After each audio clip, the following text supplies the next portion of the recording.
आप सबको याद होगा, हमने बात किया था सेमिनार में कि एनजीओ जो है 3 टाइप्स के होते हैं, 3 टाइप के एनजीओ होते हैं। Trust, society, section 8 company. और ट्रस्ट की बात करेंगे तो ट्रस्ट जो है, ट्रस्ट को जबरदस्ती गवर्न कराते हैं इंडियन ट्रस्ट एक्ट 1882 से। इंडियन ट्रस्ट एक्ट 1882 से गवर्न कराते हैं, मैंने बोला जबरदस्ती कराते हैं, बोला मैंने। और ट्रस्ट का इंडिया में महाराष्ट्र, गुजरात, राजस्थान के अलावा कहीं और रजिस्ट्रेशन नहीं होता है। जो ट्रस्ट का डीड है, उस डीड का, उस डॉक्यूमेंट का होता है registration under registration of documents act 1908। कम से कम 2 लोग रिक्वायर्ड है ट्रस्ट के लिए, जो कि संस्था में जो पार्टीज होते हैं, 3 पार्टीज होते हैं। आपका ऑथर होता है, ट्रस्टी होता है, बेनिफिशियरी होता है। ट्रस्ट में सर सबसे प्रॉब्लम क्या है कि कोई फॉर्मल डाटाबेस नहीं है। जिस नाम से ट्रस्ट आपने बनाया, उसी नाम से 10 ट्रस्ट, 100 ट्रस्ट कोई और बना सकता है, कोई दिक्कत नहीं है। Unless until it is trademark. अगर ट्रेडमार्क है, अगर आपके ट्रस्ट का के नाम का ट्रेडमार्क आपने करा लिया सोशल सेक्टर में, तो कल को कोई और बना रहा है तो उसको आप स्टॉप कर सकते हैं।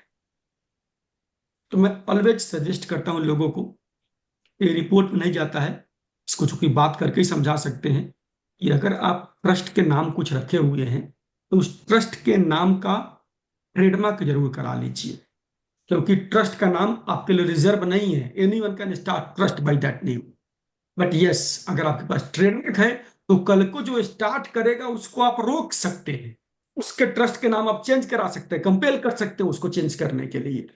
But that is possible only if you have trademark registration of the name of the trust.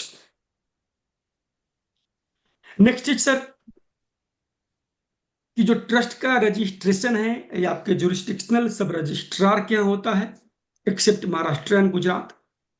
और मुकदमेबाजी के चांसेस बहुत होते हैं, क्योंकि एक प्लेन पेपर पर लिख करके आप ट्रस्टी बना सकते हैं किसी को। सोसाइटी आप सभी लोग जानते हैं कि this is governed bye societies registration act 1860। कम से कम 7 लोग चाहिए सोसाइटी एस्टेब्लिश करने के लिए। दिल्ली में तो 9 मेंबर्स मांगते हैं, 8 डिफरेंट स्टेट से। कोई एक रिजाइन किया तो भी संस्था चलती रहे।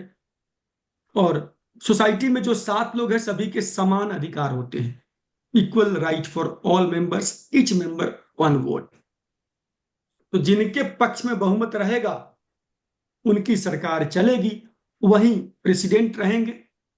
अगर 2/3 बहुमत आपके अगेंस्ट में हो गया तो संस्था बनाया आपने, आपको निकाल करके बाहर भी कर सकते हैं। तो ये सोसाइटी है।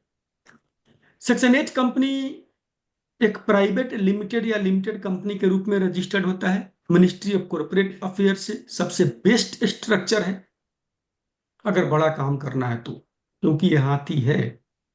आप चढ़े ना चढ़े, दाना पानी देना पड़ेगा, और दाना पानी हाथी है तो ज्यादा खाएगा भी। So compliance compliance burden is there, और non compliance is very costly. तो सेक्शन 8 कंपनी में भी कम से कम 2 लोग चाहिए, और पूरे वर्ल्ड में जहां मर्जी काम करना चाहते हैं आप काम कर सकते हैं।